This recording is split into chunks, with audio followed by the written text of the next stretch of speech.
예, 만나서 반갑습니다. 광우 스님이라고 합니다.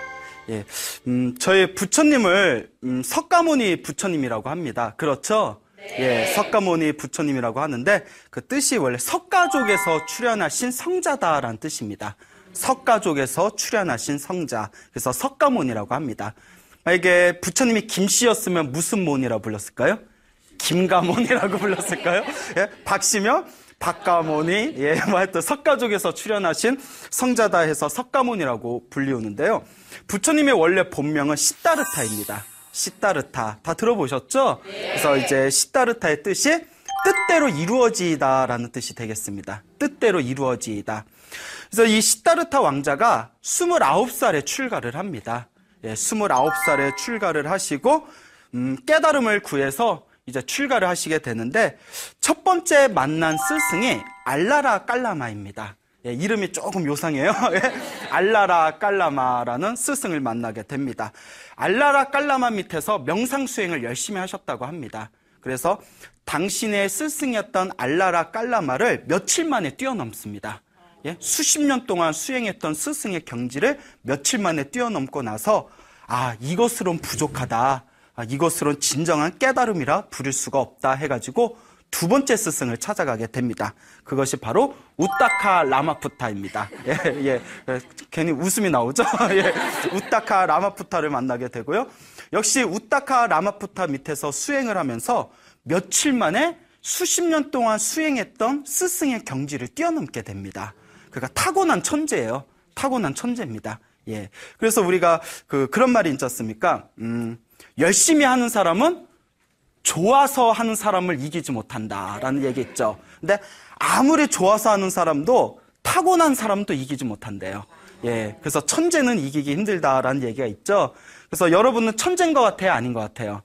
아니에요? 그러니까 그걸 아는 것도 중요해요. 예, 그걸 아는 것도 중요해요. 근데 천재든 아니든 또 자기가 노력한 만큼 또 자기가 성과를 얻을 수 있는 게 바로 또 노력의 효과인 것 같습니다. 자, 어쨌거나 타고난 수행의 천재였던 우리 시다르타 왕자는 이제 알라라 깔라마를 만나고 우타카 라마푸타를 만난 뒤에 이 두 분의 스승으로도 내가 원하는 진정한 깨달음을 얻을 수가 없구나 해서 이제 스스로 고행숲에 들어갑니다. 고행님이라 불리우는 고행숲에 들어가게 됩니다. 말 그대로 육체적인 고행을 하는 곳이에요. 그래서 그 당시 2600여 년 전 부처님이 계시던 시다르타 왕자가 있었던 당시 인도 사회에서는 육체를 괴롭히는 고행 수행이 굉장히 그게 크게 수많은 수행자들이 닦는 수행법 중에 하나로 받아들여지고 있었나 봅니다. 어쨌거나 이 고행의 숲에 들어가서 시다르타가 아주 열심히 고행을 합니다. 또 워낙 타고난 천재지 않습니까? 그래서 몇 년 동안 인간이 할 수 있는 모든 고행은 다 섭렵을 했답니다. 인간이 도달할 수 있는 모든 고행을 다 했대요. 뭐 단식으로 시작해서 잠 안 자기, 숨을 꾹 참기, 막 몸을 괴롭히기, 온갖 고행을 다 끊임없이 하나하나의 고행을 다 섭렵을 하고 있을 때 옆에서 시다르타 왕자의 고행하는 모습을 보고 5명의 수행자들이 감동을 받습니다. 인간이 어쩜 저렇게 열심히 고행을 할 수가 있을까? 인간이 어떻게 저렇게 자신의 한계를 뛰어넘고 저렇게 수행을 할 수가 있을까? 그래서 이 5명의 수행자들이 그 시다르타 왕자 옆에서 그 고행하는 모습을 보면서 옆에서 시봉을 하고 시중을 들고 옆에서 보호를 해줬다고 합니다. 이 5명의 수행자가. 참고로 여러분, 오늘은 등장인물이 굉장히 많습니다. 예? 오늘 등장인물이 굉장히 많으니까 잘 기억을 해놔야 돼요. 일단 5명의 수행자 얘기가 나왔습니다. 자, 어쨌든 이 5명의 수행자들 옆에서 이제 보호를 받으면서 고행을 하고 있을 때 인간으로서 도달할 수 있는 최고의 고행까지 다 해보고 나서 시다르타가 문득 이렇게 생각합니다. 육체를 괴롭히는 거, 요 몸뚱아리를 괴롭히는 것으로는 진정한 깨달음에 이를 수 있다, 없다? 이를 수 없다. 당연한 거죠. 예, 몸을 괴롭히는 것으로는 깨달음에 이를 수가 없다. 그러니 이제 고행을 멈추자. 나는 인간으로서 할 수 있는 모든 고행을 다 했다. 자살을 빼고는 다 해보셨대요. 모든 고행을. 근데 몸뚱아리를 괴롭히는, 육체를 괴롭히는 고행으로는 깨달음을 얻을 수가 없구나. 그러니까 고행을 멈추자. 그리고 이제 고행을 멈추시고 이제 다 호수에 들어가서 몸을 깨끗하게 닦으십니다. 몸을 깨끗하게 닦고 이제 음식을 드십니다. 우유죽을 받아 드시고 음식을 드시면서 다시 체력을 회복하십니다. 그 옆에서 그 모습을 본 5명의 수행자들이 이렇게 실망을 하게 됩니다. 실망을 하게 돼요. 아니 저렇게 예, 리액션 엄청 좋으세요? 저렇게 열심히 고행을 하면서도 깨달음을 얻지 못했는데 고행을 멈추면 어떻게 깨달음을 얻겠는가? 이렇게 이제 생각을 하면서 시다르타가 타락했다. 시다르타가 수행의 길에서 타락했다라고 여기고는 이제 시다르타 왕자의 곁을 5명의 수행자가 떠납니다. 예, 그러니까 그 깊은 뜻을 이해를 못한 거죠. 자, 어쨌거나 이제 5명의 수행자들도 떠나고 더 이상 자신을 보호해주는 사람 없이 홀로 남게 된 시다르타는 고요히 보리수 나무 아래에 앉아서 목숨을 건 마지막 깊은 참선 수행에 들어가게 됩니다. 그래서 보리수 나무 아래에서 고요히 참선에 들어가셔서 드디어 하늘에 뜬 그 새벽별을 보시고는 완전한 깨달음에 이르시게 됩니다. 그 완전한 깨달음에 이르고 이른바 부처님이 되신 겁니다. 그래서 29살에 출가하셔서 몇 년 수행을 하셨죠? 6년 수행을 하시고 35살에 깨달음을 얻게 되십니다. 다 아신데 대답 안 하신 거죠? 예, 제가 전에도 많이 말씀드렸는데. 자, 어쨌거나 35살에 보리수 나무 아래에서 참선을 하시고 깨달음을 얻으신 뒤에 7주 동안, 일주일이 며칠이죠? 7일이죠. 근데 7주면 며칠이에요? 49일. 7주 동안 홀로 나무 아래에서 당신의 깨달음의 경지를, 그 깨달음의 희열을 스스로 그 즐거움을 누리고 계십니다. 예, 다 오로지 7주 동안 오로지 자신의 깨달음의 경지를 즐기신 뒤에 8주차가 됐을 때 문득 이런 생각을 하십니다. 내가 깨달은 이 부처님의 깨달음은 너무나 심오하고 어렵다. 이 번뇌가 많은 중생들한테 말해줘봤자, 번뇌가 많은 사람들에게 말해줘봤자 알아듣는다, 못 알아듣는다? 못 알아듣는다. 그래서 중생들에게 차라리 법을 설하지 말자. 어차피 못 알아들을 것이다.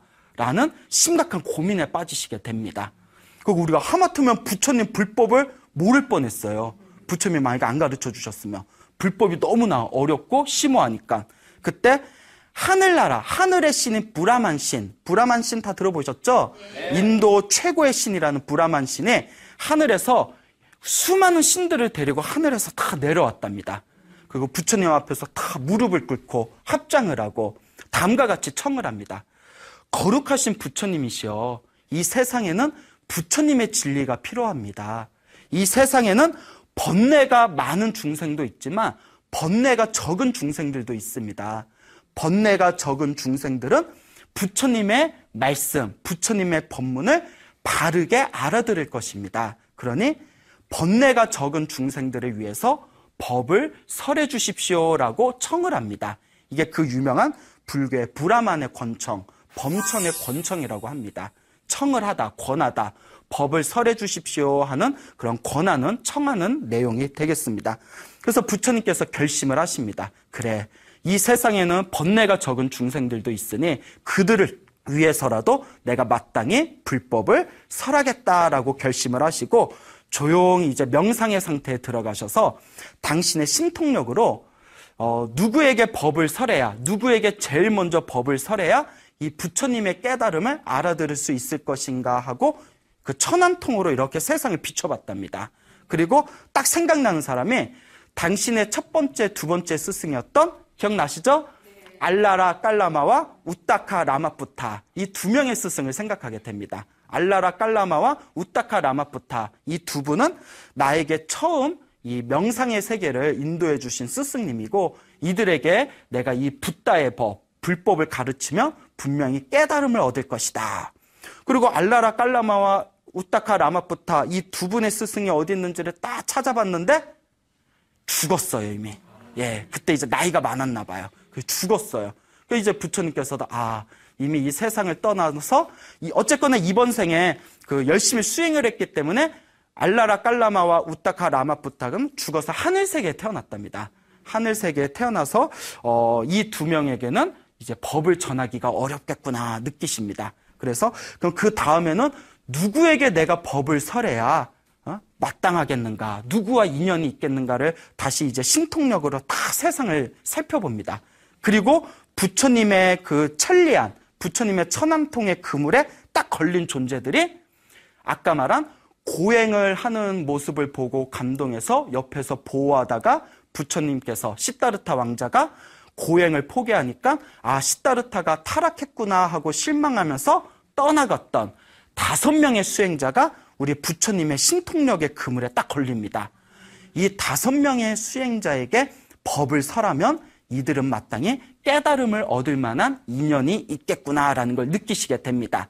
그러니까 부처님의 그 마음 씀씀이가 우리하고 같아요? 틀려요? 틀려요. 우리 같으면 내 옆에 있다가 나 싫다고 떠나면 봐야 안 봐요? 안 봐요. 삐져. 예, 예? 나 싫다고 갔는데 나도 너 필요 없다? 이렇게 삐져요. 그렇죠. 그게 이제 우리 중생의 마음 씀씀이에요. 근데 부처님은 이제 항상 지혜와 그 자비가 가득하신 분이죠. 그래서 이제 천천히 길을 걸어서 5명의 수행자가 있는 녹야원 사슴동산입니다. 사슴들이 뛰노는 동산이다 해서 사슴록자를 써서 녹야원이라는 동산에 들어가시게 됩니다. 녹야원에 딱 들어가셔서 5명의 수행자들이 있는 곳에 딱 다가가니까 멀리서 그 5명의 수행자들이 딱 보더니 야, 저기 고타마 시다르타가 온다. 시다르타가 온다. 타락한 시다르타가 온다. 이러는 거예요. 아니 수행 열심히 하다가 타락한 시다르타가 오네. 자, 우리가 오더라도 아는 척을 하자 말자라고 생각을 합니다. 그러니까 2600년 전에도 왕따가 있었던 거예요. 2600년 전에 왕따가 있었어. 이 왕따의 뿌리는 굉장히 깊어요. 야, 오더라도 아는 척하지 말자. 예? 예? 절대 아는 척하지 말자. 근데 이제 부처님께서 그 마음을 다 꿰뚫어 보시겠죠. 그 이제 마음을 다 꿰뚫어 보시고 천천히 그 5명이 있는 수행자 앞에 다가가면서 마음으로 거대한 자비심을 일으킵니다. 예? 그래서 여러분, 생각의 힘은 서로 통한다는 얘기 들어보셨습니까? 말은 안 해도 누군가 자기를 위해서 기도해주고 좋은 마음을 일으키면 나도 왠지 그 사람이 괜히 좋습니다. 실제로 그런 게 있어요. 그런 거 느껴본 적 있죠? 근데 말은 안 해도 나를 싫어하고 뒤에서 나를 욕하는 사람이 있으면 괜히 나도 그 사람이 싫어요. 서로 말은 안 해도. 그 촉이라는 게 있습니다. 있죠? 예, 요 촉이라는 게 있어요. 예. 그리고 이제 우리 부처님께서 강력한 자비의 마음을 일으키면서 그 5명의 수행자들에게 다가가니까 5명의 수행자가 서로 말은 하지 않았지만 부처님께서 내뿜는 자비의 힘에 의해서 자기들도 모르게 자리에 일어나서 부처님한테 절을 올립니다. 예, 그 자비의 힘에. 그래서 부처님한테 딱 절을 올리고 나서 이제 얼떨결에 절을 올리니까 부처님께서 그대들이 아까는 나를 보고서 아는 척도 하지 말자 하더니 어찌하여 일어나서 나에게 절을 하는가 이렇게 얘기를 했답니다. 그러니까 그 5명의 수행자들 자기들 생각이 들킨 걸 알고는 굉장히 부끄러워했대요. 그 부처님도 그냥 넘어가지 그걸 또 뭐 굳이 꼬집어. 예? 그냥 넘어가시지. 그 어쨌거나 부처님께서 딱 자리에 앉으니까 5명의 수행자들이 달라진 부처님의 모습을 보고 다음과 같이 말합니다. 고타마 시다르타요. 시다르타요. 당신은 무언가 달라진 것 같습니다. 무슨 변화가 있었습니까? 그 부처님께서 다음과 같이 말씀하십니다. 나를 더 이상 고타마 시다르타라 부르지 말라. 나를 시다르타라고 부르지 말아라. 나를 이제 부처, 붓다, 열애, 세존이라고 불러라. 나는 완전한 깨달음을 얻었다. 그 5명의 수행자들이 믿질 않는 거예요. 아니 고행을 그렇게 열심히 했었는데도 깨달음을 얻지 못했는데 고행을 포기했는데 어떻게 깨달음을 얻었단 말입니까? 그러니까 부처님께서 다음과 같이 말씀하십니다. 나와 같이 몇 년 동안 수행하면서 내가 거짓말을 한 적을 한 번이라도 보았느냐? 나는 거짓말을 하지 않는다는 것을 그대들이 더 잘 알지 않느냐? 그러니까 그 5명의 수행자가 고개를 끄덕입니다. 맞다. 이 시다르타와 같이 있었을 때 한 번도 거짓말한 적을 우리가 본 적이 없었다. 절대 거짓말 하실 분은 아니다. 그래서 이제 공경하는 마음으로 그러면 부처님이시여 무엇을 깨달았는지 우리에게 법을 설해 주십시오라고 청을 합니다. 그때 부처님께서 그 5명의 수행자들에게 이 인간 세상에서 처음으로 법을 설하시게 됩니다. 그래서 녹야원에서 처음으로 진리의 법의 수레바퀴를 굴렸다 해가지고 초전법륜이라고 불립니다. 초전법륜. 그래서 이 초전법륜의 가르침을 통해서 그 5명의 수행자 중에서 꼼다냐라는 이름을 가진 수행자가 있습니다. 한문으로는 교진녀라고 합니다. 교진녀. 그래서 인도말로 뭐라고 한다고요? 꼰다냐, 꼰다냐. 뭐가 꼬았나? 하여튼, 뭐가 꼬았나? 하여튼, 꼰다냐라는 이 수행자가 첫 번째 깨달음을 얻습니다. 그때 부처님께서 너무 기뻐하셨대요. 꼰다냐가 깨달았다. 꼰다냐가 깨달았다. 왜냐? 이 세상에서 부처님의 이 심오하고 어려운 가르침을 깨달은 첫 번째 제자가 출현한 거예요.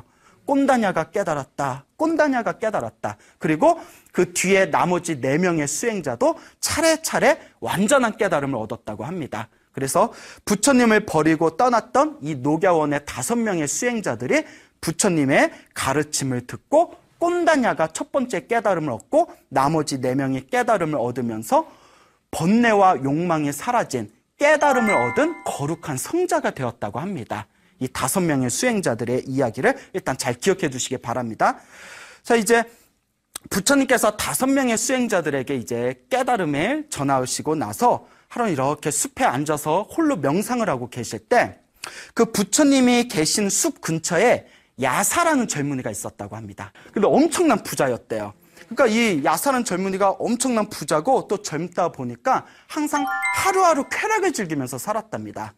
그래서 항상 예쁜 아가씨들 수십 명을 데려다가 맨날 잔치를 벌이고 맨날 쾌락을 누리면서 이제 살아가던 젊은이였는데 하루는 이제 또 밤이 이제 띵가띵가 이제 수십 명의 예쁜 아가씨들을 모아놓고 이제 잔치를 벌이면서 이제 놀다가 깜빡 잠이 들었대요. 너무 피곤하니까. 너무 피곤해서 잠이 들었다가 우연히 이제 그 밤에 새벽녘에 이제 잠에서 딱 먼저 깼는데 주변을 둘러보니까 여자들이 이렇게 그 수십 명의 아름다운 여인네들이 다 엎어져서 잠을 자고 있는데 그 이렇게 온몸을 풀어헤치고 널브러져서 잠을 자는 모습에 갑자기 가슴에서 혐오감이 올라왔대요. 네?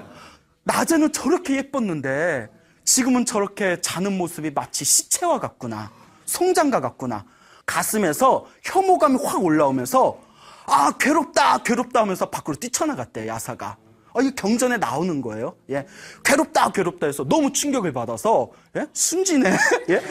그래서 막 숲을 막 헤매는 거예요. 혼자. 막 숲을 막 헤매요. 머리에 꽃만 꽂았으면 광남이야. 광남. 머리에 꽃만 꽂았고 막 숲을 막 헤쳐다니면서 괴롭다 괴롭다 하면 이거는 여자면 광녀, 남자면 광남. 그래서 막 뛰쳐다니다가 새벽에 이제 해가 싹 떠오르고 있었답니다. 해가 싹 떠오르고 있을 때 저쪽에 부처님의 고요한 마음으로 다 명상을 하고 있는 거룩한 모습을 보게 됩니다. 그러니까 괴롭던 야사의 마음이 숲에서 고요히 미소를 짓고 명상을 하는 부처님의 모습을 보고는 마음의 평온함을 얻습니다. 저분은 위대한 성자이신 것 같다. 저분에게 법을 듣자. 이 답답한 마음을 풀자. 그거 다 명상하고 있는 부처님 앞에 가서 딱 삼배를 올립니다. 다 절을 올린 뒤에 사문이요. 사문이란 것은 이제 그 인도 말로 이제 저 수행자란 뜻입니다. 사문이요. 사문이시여. 당신은 참으로 거룩해 보입니다. 저는 너무나 괴롭습니다. 저에게 법을 설해 주십시오. 부처님이 참으로 잘 왔다. 이 불법, 이 부처님의 법 안에는 고통과 괴로움이 없느니라 하시면서 법을 설해 주십니다. 진리를 설하십니다. 야사가 그 괴로운 마음을 다 가라앉히고 부처님의 설법을 듣는 순간 그 자리에서 깨달음을 얻습니다.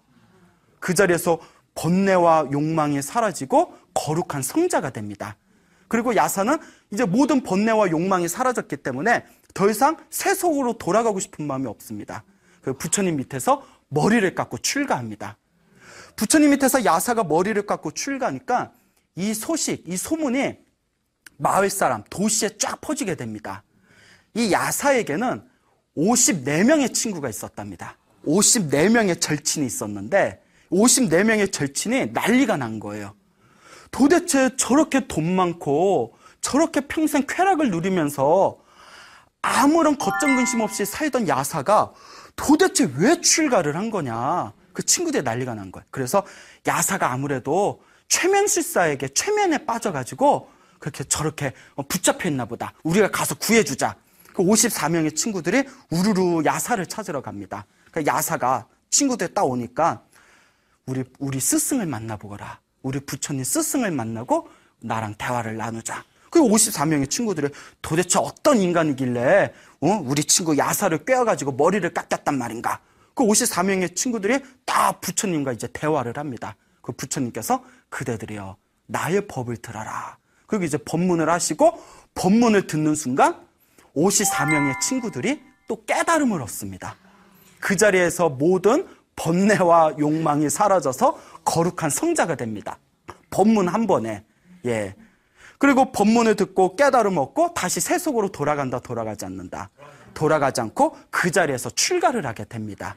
그 부처님께서 처음에 몇 명의 수행자를 이제 깨달음으로 제도하시죠? 5명. 그렇죠. 기억력도 좋아요. 5명. 예. 5명의 오비구라고 합니다. 5명의 수행자를 녹야원에서 제도하시고, 그 다음에 야사와 야사의 친구 54명. 그러니까 야사를 포함해서 55명이겠죠. 55명 더하기 5는 뭐예요? 그렇죠. 계산되죠? 예. 계산되죠? 이 60명의 거룩한 성자가 세상에 출현하게 된 겁니다. 그때 부처님께서 다음과 같이 말씀하십니다. 비구들이요. 비구라는 것은 남자 쓰면 비구라고 합니다. 예, 여자 쓰면 뭐라고 하죠? 비군이라고 하죠. 비구들이여 길을 떠나라. 법을 설하고 진리를 가르쳐라. 라고 선언하십니다. 그리고 그 60명의 수행자들에게 다시 다음과 같이 말씀하십니다. 2명이서 한 길을 가지 말아라. 2명이서 몇 길을 가지 말아라? 예, 왜 2명이서 한 길을 가지 말라고 했을까요?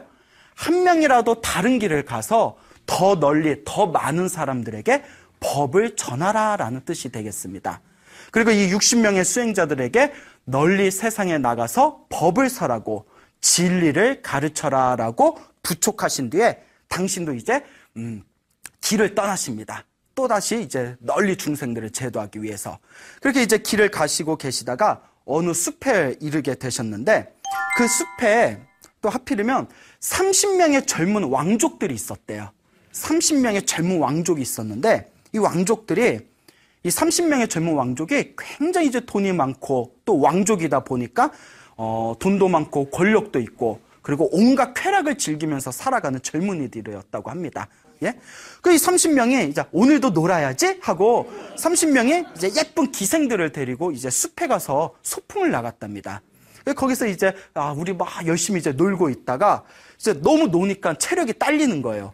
이제 잠깐 우리 좀 쉬었다 놀자 하고 이제 다들 낮잠에 듭니다. 그때 기생 한 명에 몰래 그 왕족들과 얼마나 진귀한 액세서리와 보물들이 있었겠어요. 그 보물과 돈과 그 액세서리들을 다 챙겨가지고 몰래 도망을 갑니다. 기생이. 그렇죠. 절도죠. 그러니까 30명의 이 왕족들이 깨어났는데 자기들 물품이 싹 다 사라지니까 요 기생이 가져갔구나 해가지고 30명이 숲을 막 뒤지기 시작합니다. 예? 잡혔단 막 죽었어 막 이러면서 예? 그러니까 30명이 막 이렇게 그 숲을 막 뒤지기 시작하다가 이 30명이 어딨지 하고 찾는데 찾을 수가 없는 거예요. 그래서 숲을 막 뒤지는데 그때 고요히 나무 밑에서 명상을 하고 참선화를 하고 계시던 누구를 만나게 되었을까요?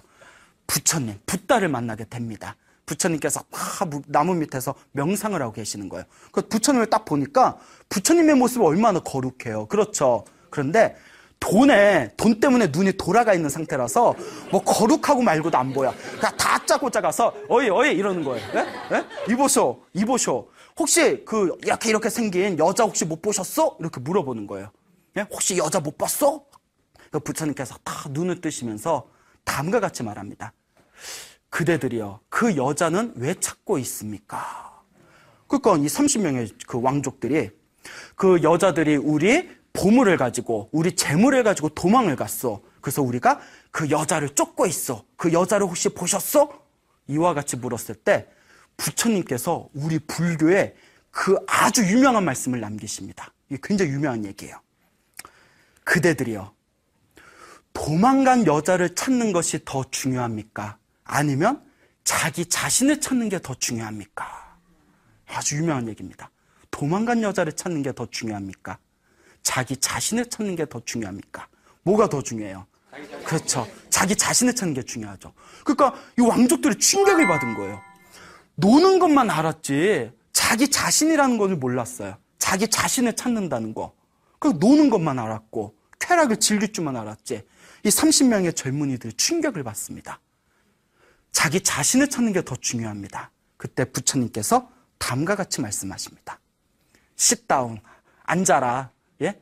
그대들에게 법을 설하겠다. 그대들에게 진리를 설하겠노라. 가르치겠노라. 그 자리에 고요히 앉아서 부처님께 법을 듣고 법을 듣는 즉시 이 30명의 젊은 왕족들이 번뇌와 욕망이 사라진 거룩한 성자가 됩니다. 그 자리에서. 그러니까 다시 세속으로 돌아가요, 안 돌아가요? 안 돌아가요. 그 자리에서 머리를 깎고 출가를 합니다. 이제 부처님께서 다시 이제 우르웰라라는 도시로 향하십니다. 우르웰라라는 도시가 있었대요. 그 우르웰라에는 불을 섬기는 큰 종교 집단이 있었답니다. 불을 믿는 종교예요.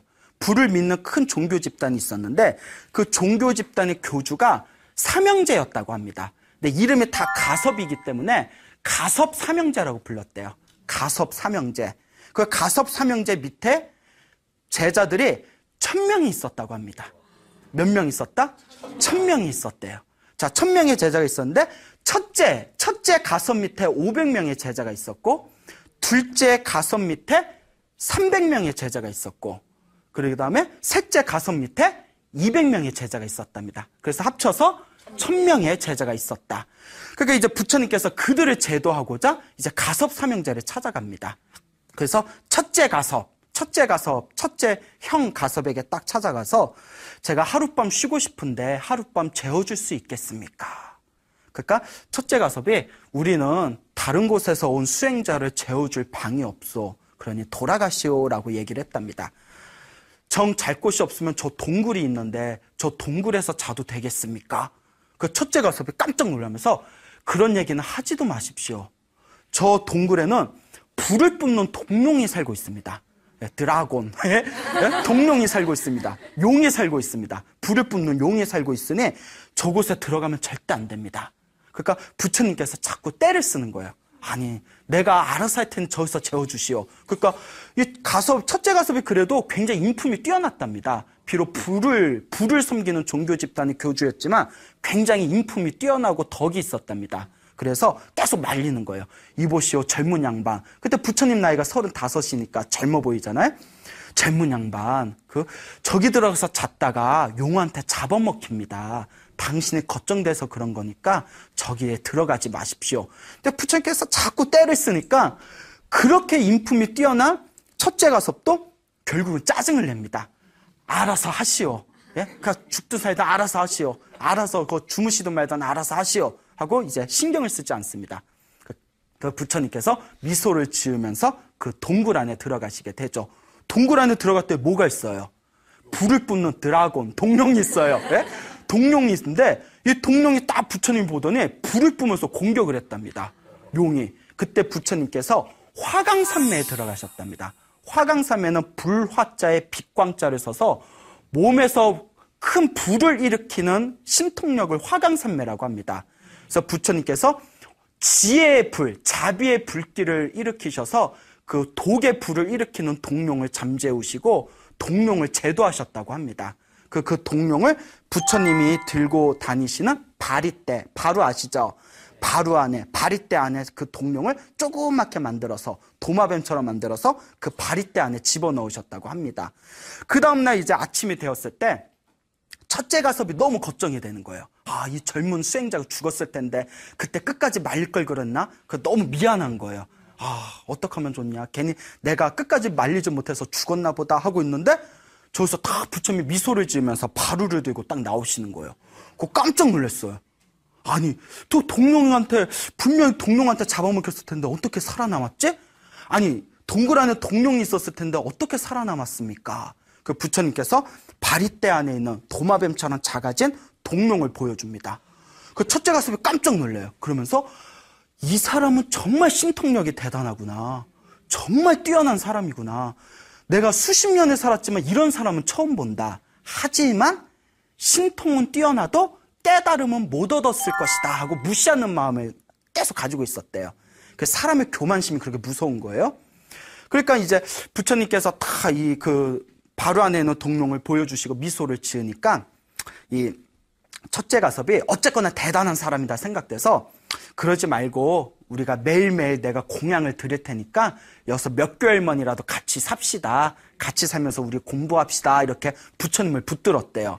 그러니까 일단 어느 정도 마음에 든 거죠. 워낙 대단한 사람이니까. 그러니까 부처님께서 첫째 가섭과 함께 3개월 동안 머무르시면서 16가지 신통력을 보여주셨대요. 그 16가지 신통력이 경전에 다 나옵니다. 근데 3개월 동안 16가지의 신통력을 보여주셨는데도 이 첫째 가섭은 끝까지 부처님을 마음으로 인정하지 않았대요.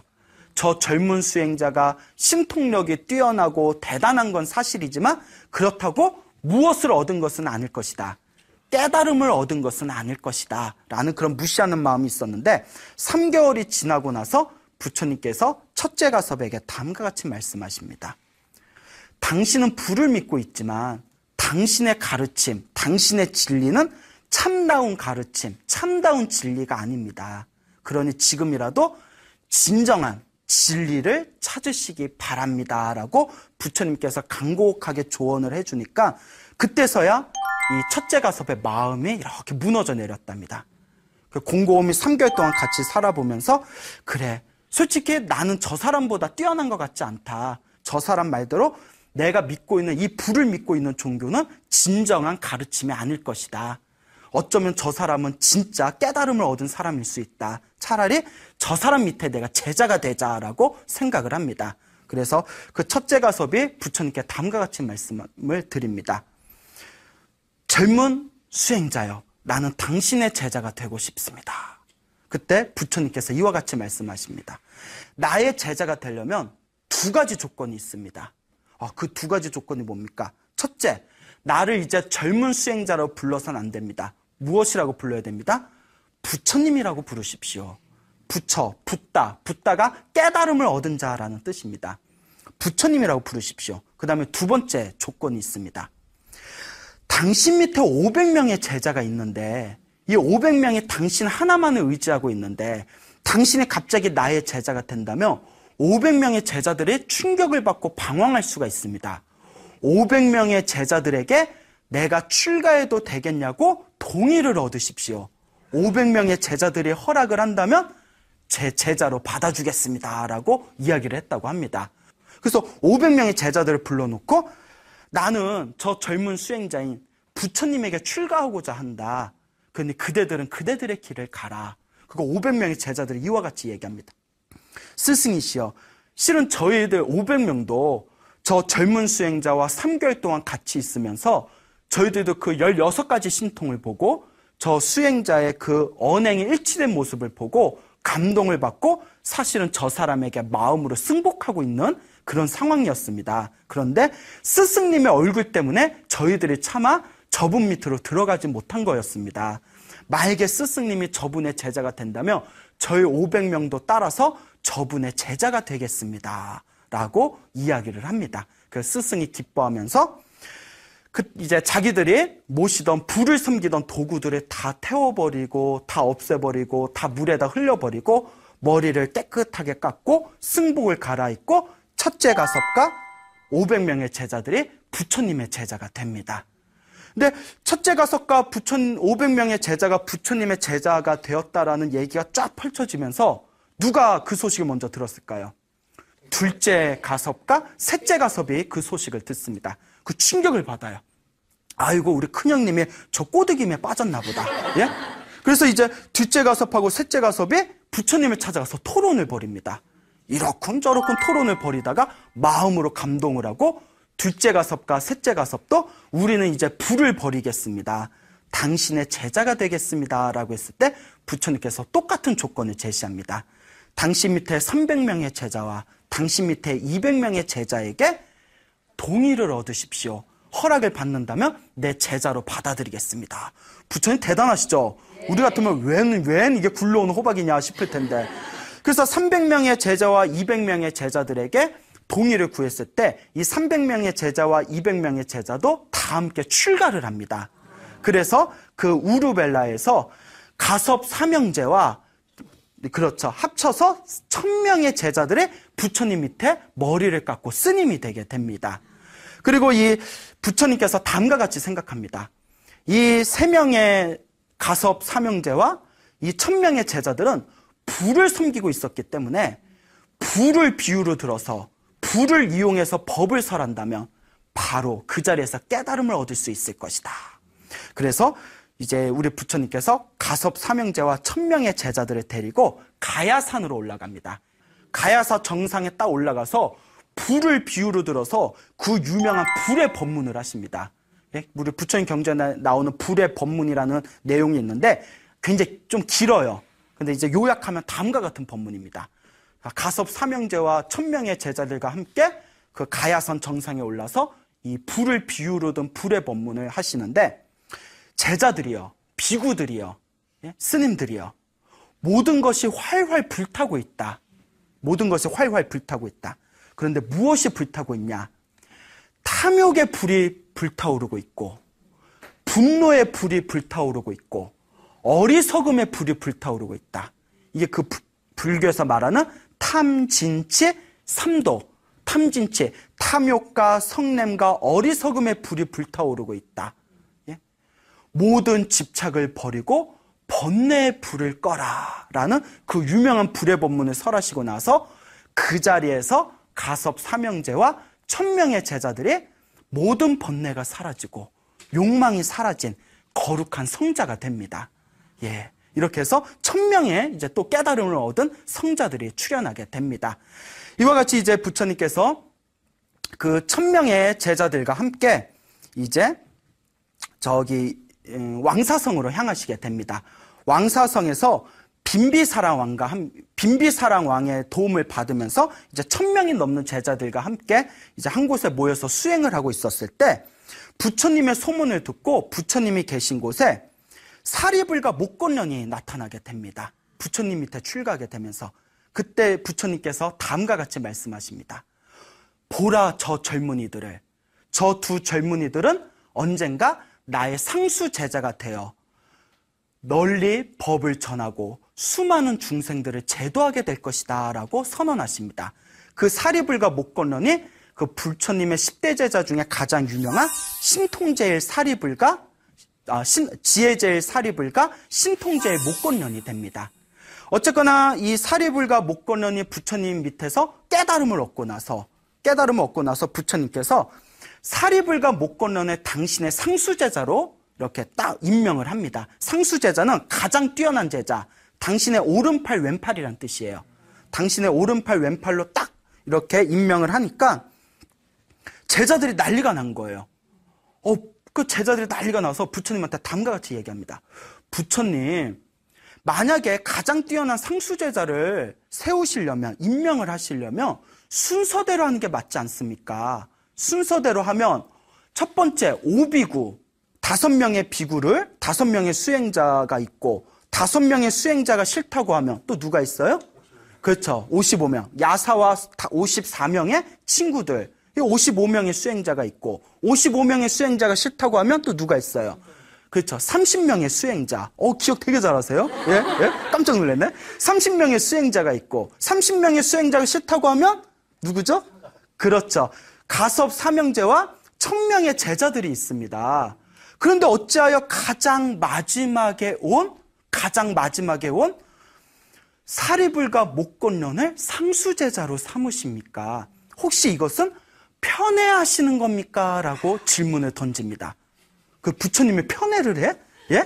그러니까 부처님께서 다음과 같이 말씀을 하십니다. 나의 제자들이여, 붓다는 결코 편애하지 않는다. 전생에 자기가 세운 원력대로 나는 영광을 나눠줄 뿐이다 라고 얘기합니다. 전생에 자기가 세운 무엇대로? 예, 원력대로, 서원대로, 소원대로. 그 제자들이 다음과 같이 질문을 던집니다. 부처님, 그것이 도대체 어떤 이치가 있는 겁니까? 전생에 어떤 서원을 세웠길래 영광을 나눠주신다고 말씀하십니까? 그때 부처님께서 다음과 같이 말씀하십니다. 머나먼 과거 전생에 석가모니 부처님 훨씬 이전에 윗바시라는 부처님이 계셨다고 합니다. 무슨 부처님이요? 윗바시 부처님. 석가모니 부처님 훨씬 이전에 이 윗바시 부처님 시대 때 형제가 있었다고 합니다. 형제가 있었는데 이 형제들이 이제 농사꾼이었대요. 이제 농부였는데 동생이 형에게 다음과 같이 이야기를 합니다. 우리가 처음으로 수확을 한 이 첫 곡식으로 쌀을 지어다가 음식을 만들어서 부처님과 스님들께 첫 번째로 공양을 올립시다, 형님. 우리가 복을 지읍시다 하니까 형님이 딱 거절하는 거예요. 야, 부처님하고 스님들이 몇천 명, 몇만 명이 되는데 그분들한테 공양 다 올렸다가는 우리가 재산이 너무 많이 손실된다. 나중에 하자. 근데 동생이 가서 계속 쫄랐대요. 아, 우리 부처님하고 스님들한테 공양 올립시다, 공양 올립시다. 형이 짜증이 나니까 그러면 우리가 논을 반으로 뚝 자르자.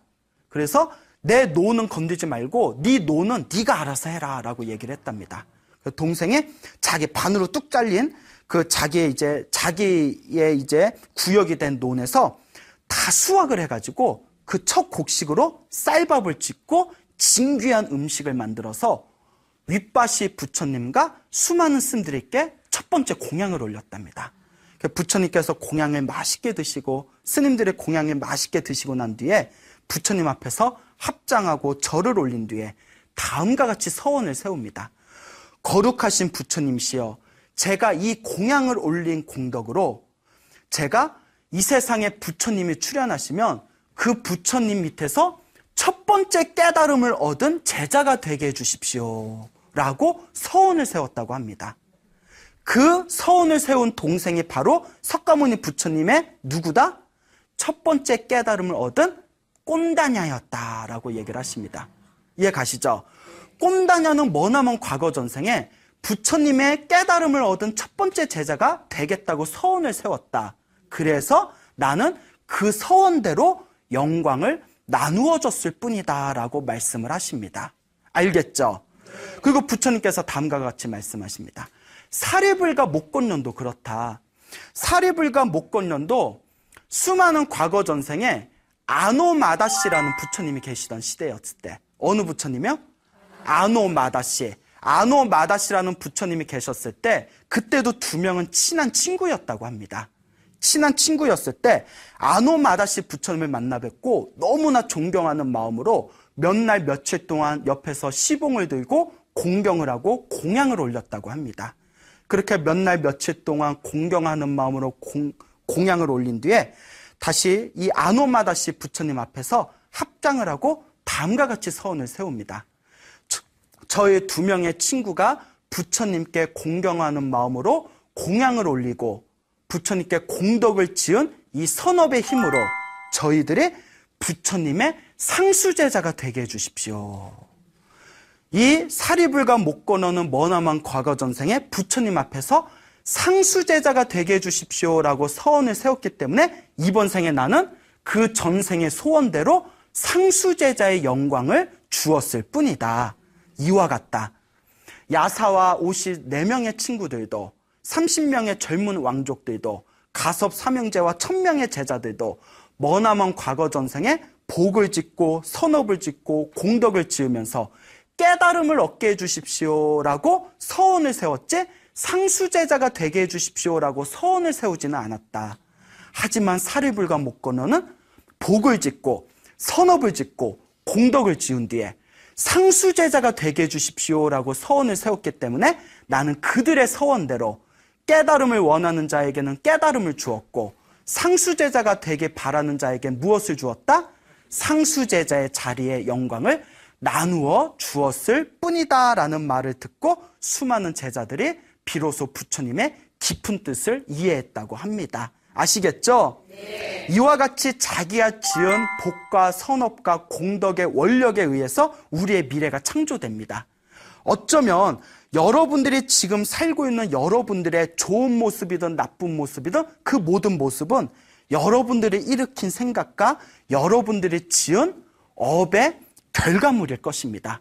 그렇다면 여러분들은 이번 생에 지금 이 순간에 어떤 복을 짓고 있고 어떤 선업을 지으면서 어떤 소원을 일으키고 있는지 스스로 진지한 고민을 해보시기 바랍니다. 서원이, 원력이, 발언이 크면 클수록 그 원력의 큰 발언은 이 우주 밖에 남아서 반드시 다음 생에라도 나를 그 소원의 길로 인도해 줄 것입니다. 여러분, 행복해지고 싶습니까? 네. 행복한 삶을 창조하고 싶습니까? 네. 복을 지으십시오. 선업을 지으십시오. 공덕을 쌓으십시오. 복과 선업과 공덕의 힘이 여러분들을 진정한 행복의 길로 이끌어 줄 것입니다. 여기서 마치겠습니다. 소중한 나.